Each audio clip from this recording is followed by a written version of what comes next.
something that's really hard for humans to kind of, I think, not just understand, but internalize, right? Is that dogs do not speak our language. We talk. We are verbal beings. Verbal is primary. Visual is secondary, right?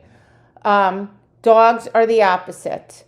So when we're working with our dogs, we really, really, really need to internalize that, right? And understand that all these words are not helping our dogs. All right. What is their language? Their language is physical cues. So everything we do, every expression we make, the slightest movement we make with our bodies, that is information to the dog. So what did I do? I immediately went into moving engagement. This was not what I was filming at the moment, but I just switched right to that.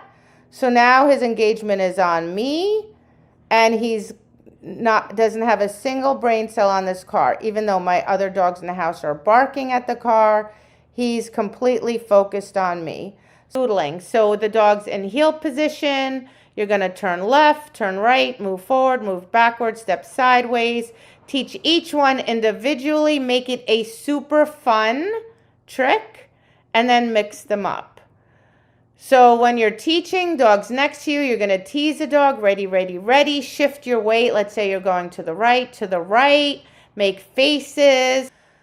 So in real time, that's the step back I did there because I could sense the person was coming and I didn't want him to look away. Step back and move that way because someone was over here.